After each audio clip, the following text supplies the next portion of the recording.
ข้าพเจ้าเป็นห่วงหนึ่งนี่มันเขื่อนไฟฟ้าน้ำเงือมันอยู่นี่ก็มีเมืองโทรคมแล้วบันเกิดมันมีเกลือไล่เลยดิเอาแม่บ่แม่นมื้อนี้มื้ออื่นดอกเขื่อนมันสิพังเขาเป็นห่วงในอนาคตข้างหน้าลูกหลานบ่ไล่บ่นี้มันสิพังคันแง่ไปไวมันก็พังไวได้เนาะอันนี้เป็นห่วงที่สุดเลยเขื่อนไฟฟ้าอยู่ถึงนี่เรื่องบ่อแห่นี่เป็นส่วนหลายเนื่องจากว่ากับมีความเป็นห่วงแหละผ่านมากับพวกเขาก็เคยมีคำเฮ็ดแล้วเนาะแล้วมาฟัง มื้อนี้ก็ค่อนข้างชัดเจนว่า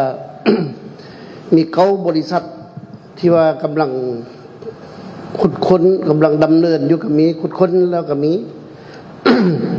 ข้าพเจ้ามาฟังมันแล้วก็เป็นหน้ายานกลัวเลยแต่ละบริษัทบ่ธรรมดาเลยพันปลายเฮกตาร์นี่อยู่หน้าดินเด้เว้าอยู่หน้าดินอยู่ใต้ดินท่านบ่เว้าซะมันสิแย่ไปใส่กับงูเด้น่ะเนาะแม่นบ่ทันบุญธรรม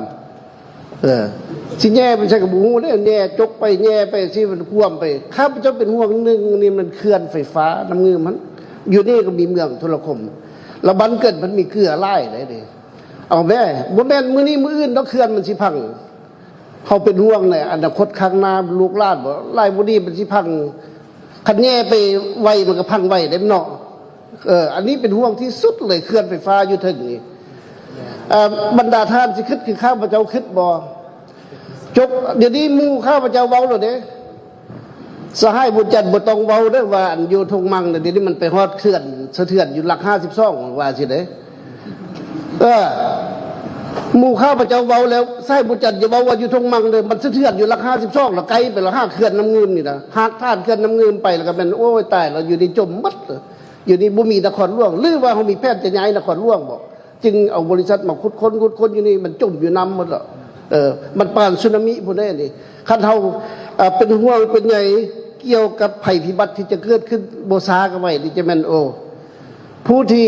ประสานขั้นถึงใดก็มีประธานอนุภาพผู้เดียวคณะเลขาธิการสุดการพรรคประสานกับท่านนายกประธานสภาแห่งชาติประธานประเทศเท่านั้นเพราะเฮานี่มีแต่ในเชิงวิชาการประกอบกับคิดกับเพ่นผู้ที่จะยุดใดประสานเฮาเป็นห่วงเป็นใหญ่ประเทศชาติและเป็นห่วงในอนาคตหลังเทื่ออันพ้นใดกับบ่ทอพ้นเสียสมุดพ้นเสียอัน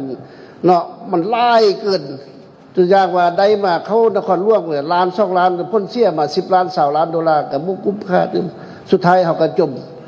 ยามันมีอยู่ในพื้นดินคอยเฮ็ดก็คือบ้านเกินเฮ็ดก็คือบ้านเกินนี่